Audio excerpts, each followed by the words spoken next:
Sosialisasi pemirsa Bali TV, kembali saya Dewi menjumpai Anda dalam Di Bali News. Kali ini saya berada di Sesetan bersama dengan owner Tahu Tempe Wahyu, yaitu ownernya sendiri Pak Fajar Wahyu Santoso. Mari kita langsung sapa Pak Wahyu. Halo Pak, apa kabar? Baik, Baik ya Pak. Jadi Pak, ini produksi tahu tempe ini sejak kapan Pak? Untuk pabrik tahu tempe ini sebenarnya berdiri mulai tahun 94 yang diawali oleh ayah saya dulu di daerah Sanur. Di Sanur dulu awalnya hanya produksi 1 kilo, 2 kilo, terus bertambah kami pindah pabrik dan alhamdulillah sebelum pandemi lalu itu bisa sampai 2,5 ton waktu itu untuk produksinya sehari. Tapi karena di pandemi ini lumayan berdampak juga sih ternyata.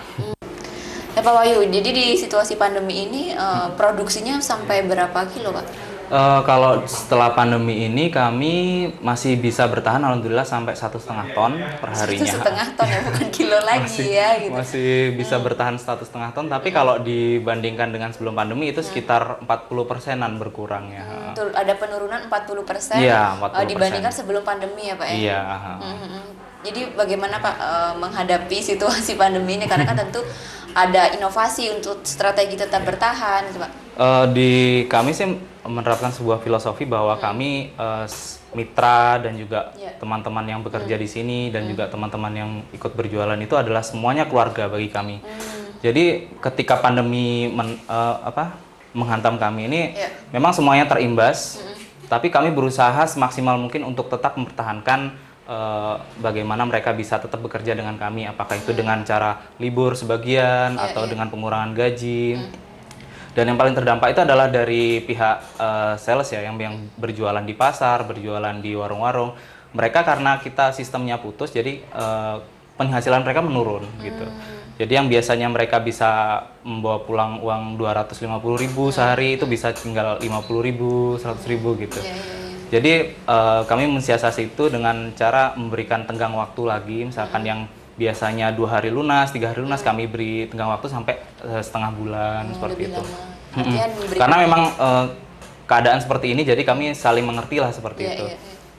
Terus selama pandemi kemarin kami meluncurkan satu ukuran baru tempenya, karena memang keadaan pandemi kemarin jadi mengharuskan kami mengurangi komposisi kedelainya yang awalnya itu 150 gram jadi sekarang tinggal 100 gram saja 100 gitu. Gram. Dengan harga sama. Harga yang sama, kami mengambil strategi seperti itu, harganya tetap tapi kami coba dengan segmen pasar yang baru gitu. Kami coba dengan harga yang seperti ini 3.000 ini.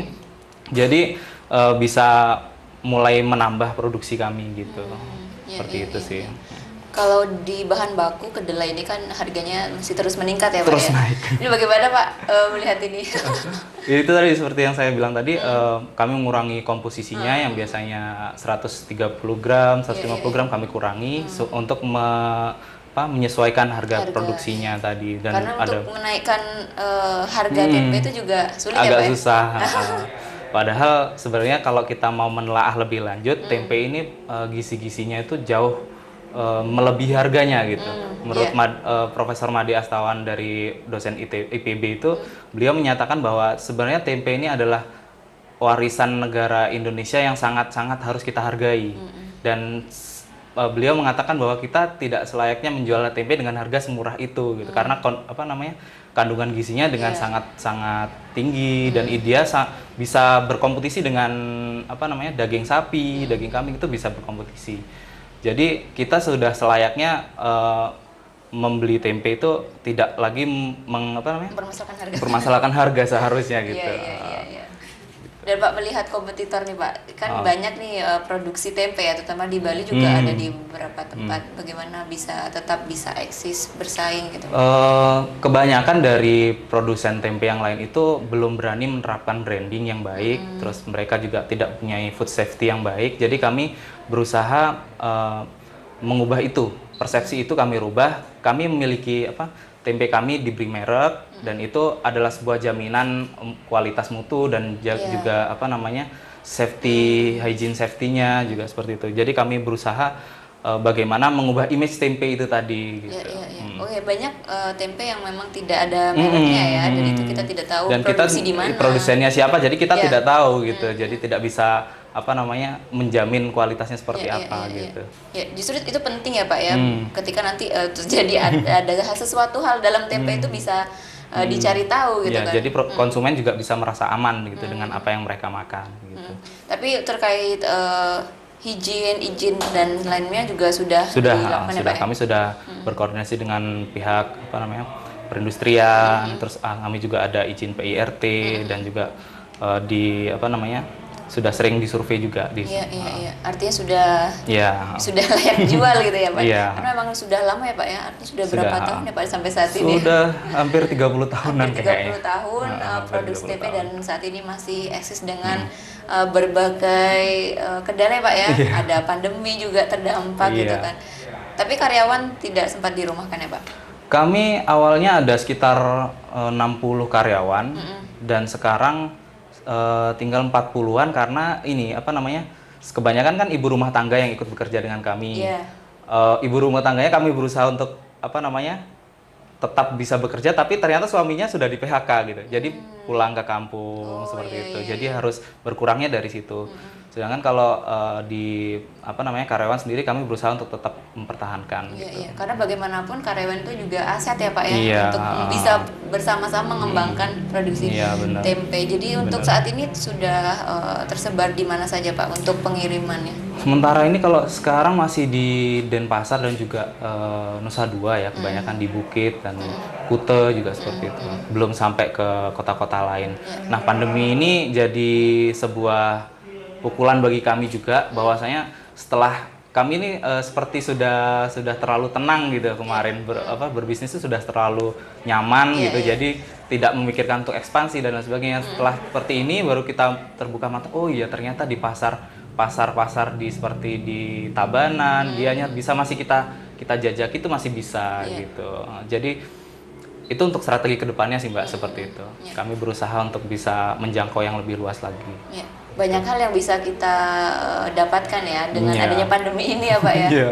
Benar-benar sebelumnya tidak terpikirkan mungkin ya. Benar. Pandemi ini kita dituntut terus berinovasi bahkan memunculkan ukuran baru ya Pak ya untuk bisa tetap survive gitu.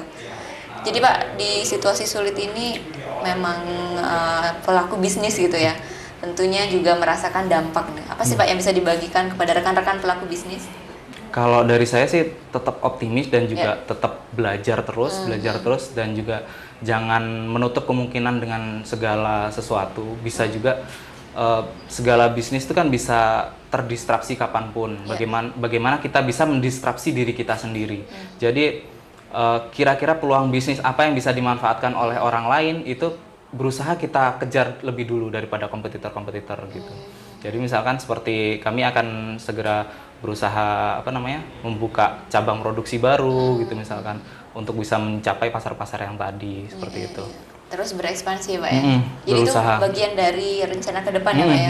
Masih rencana ke depan. Insya Allah tahun ini mulai bergeraknya. Tahun ini.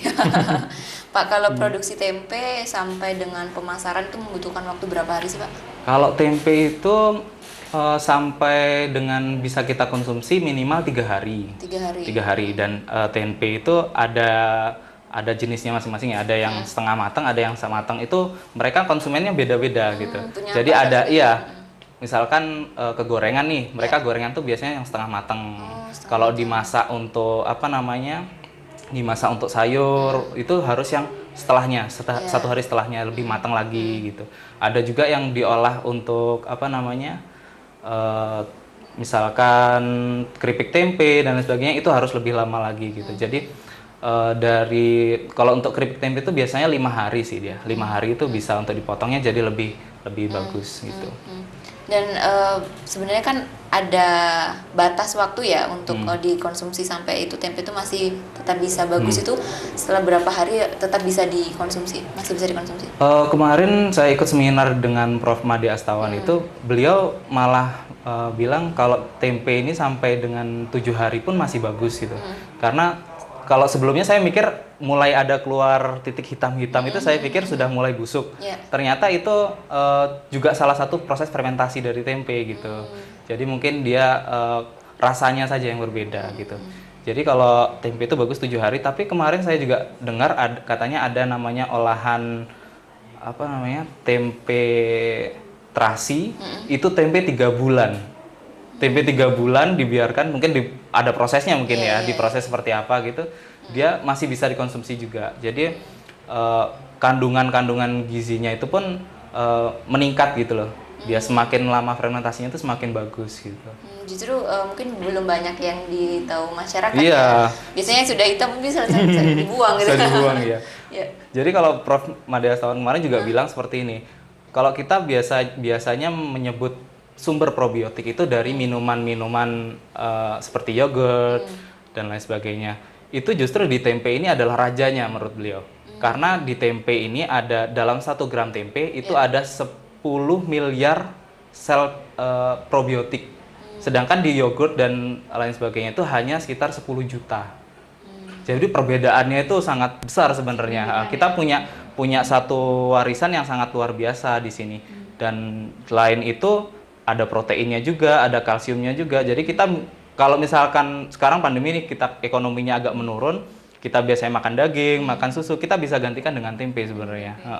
Nah ini pentingnya berbisnis tapi juga tahu knowledge-nya ya, informasinya tuh juga penting untuk disampaikan kepada masyarakat gitu ya. Betul. Edukasinya terus kita lakukan.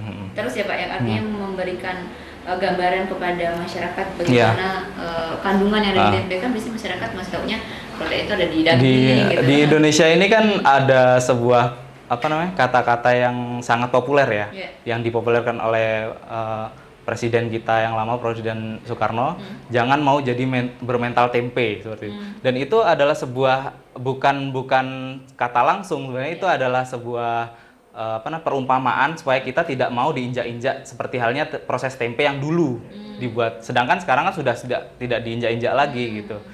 Dan sekarang di Indonesia itu pun Hari Tempe itu ditetapkan tanggal 6 Juni bertepatan dengan hari ulang tahun Presiden Soekarno, yang mana beliau adalah salah satu penggemar tempe sejati gitu.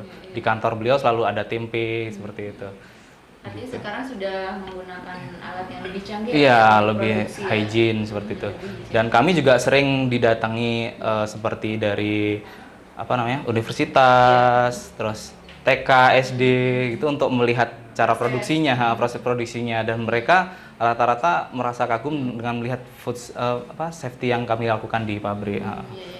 Sudah aman ya Pak ya? Ya, insya Allah aman. Izin juga gitu kan. Baik Pak Wahyu, terima kasih banyak informasinya. Ya, terima kasih.